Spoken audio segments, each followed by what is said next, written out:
రావణ లోకరావణ. రావణ శబ్దానికి అర్థం ఏమిటి అంటే లోకాన్ని అంటే ప్రజలని ఏడిపించువాడు. రావణుడు అంటే ఏడిపించేవాడు. చాలా గొప్ప అర్థం కదండి. ఈ లోకరావణుడు ఎంతమందిని ఏడిపించాడంటే బ్రాహ్మణులని. తాను స్వయంగా బ్రాహ్మణుడై ఉండి కూడా, రావణ బ్రహ్మ అంటారు వాడిని. అయితే చిత్రంగా ఇంత దుర్మార్గం చేసిన పరమాత్మలో ప్రవేశించాడు, రామ సాయుధ్యాన్ని పొందాడు. బ్రాహ్మణులను, మహర్షులని, మునులని, దేవదానవ కిన్నరులను, వారి ఆశ్రితులు ఎవరైతే ఉంటారో వారి మీద ఆధారపడి ఉండేవారు వాళ్ళను కూడా ఇక మానవులు లెక్కే లేదు, ఇలా వేధించాడు. ఇట్లా వీడు దుర్మార్గంగా దేశమంతా ఏడిపిస్తూ ప్రపంచమంతా తిరుగుతున్నాడు అని తెలిసిందే అన్నకి, కుబేరునికి.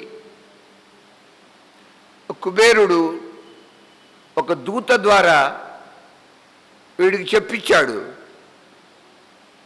తమ్ముడు అధర్మం చేస్తున్నావురా నువ్వు, అధర్మం మాకురు, అది మంచిది కాదు నీకు, నీ పంథా మార్చుకో, నీ వైఖరి మంచిది కాదు. అలా చెప్పి పంపాడు ఒక దూతతోటి. వాడికి కోపం వచ్చింది. రావణుడు వెంటనే అలకాపురికి వచ్చాడు.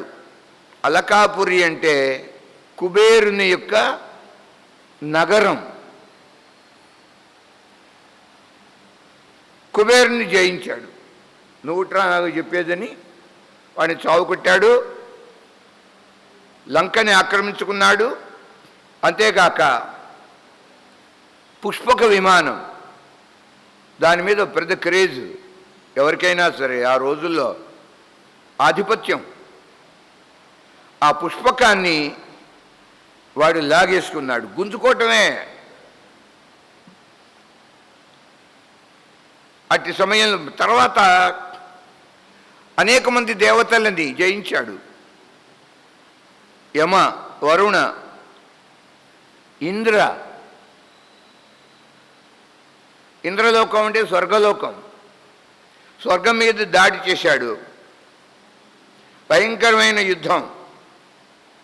అయితే ఇంద్రుడు రావణుణ్ణి పట్టి బంధించాడట.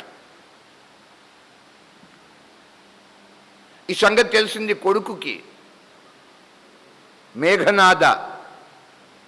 వాడు బయలుదేరి వచ్చాడు, మహాప్రతాపవంతుడు.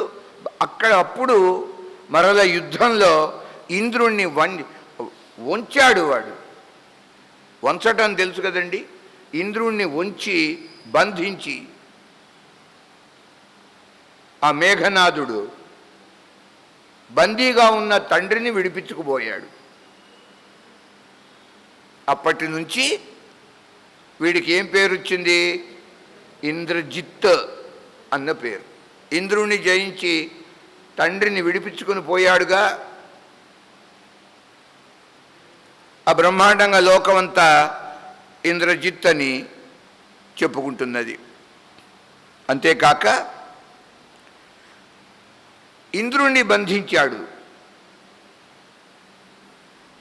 లంకకు తీసుకెళ్ళాడు. బ్రహ్మదేవుడికి తెలిసింది ఈ వార్త. తాను స్వయంగా లంకకు వచ్చి రావణునితో మాట్లాడి ఒక ఒప్పందంలాగా ఇంద్రుణ్ణి విడిపించి తీసుకెళ్ళాడు స్వర్గలోకానికి బ్రహ్మదేవుడు. ఇలాంటి కథలు ఉన్నాయి. అక్కడ లోకాలన్నీ జయిస్తున్నాడు. ఒక పర్యాయం అండి, కైలాసానికి వెళ్ళి కైలాంసం తోలయామాస బాహుభి పరిఘోపమై, భయంకరమైన బలం కలిగిన తన యొక్క 20 చేతులతో కైలాసాన్ని కదిలించాడట. నందీశ్వరుడికి కోపం వచ్చింది. శప్తోప్యగణయన్ వాక్యం, ఆగ్రహించాడు నందీశ్వరుడు, శాపం ఇచ్చాడు. అరే దుర్మార్గుడా, మానవులు వానరులు నిన్ను నాశనం చేస్తారు, నువ్వు వాళ్ళ చేతుల్లో చస్తావు. అదొక శాపం. ఆ తర్వాత అసలు లెక్క పెట్టాడు. ఈ శాపాలంటే వాడికి లెక్కే లేదు.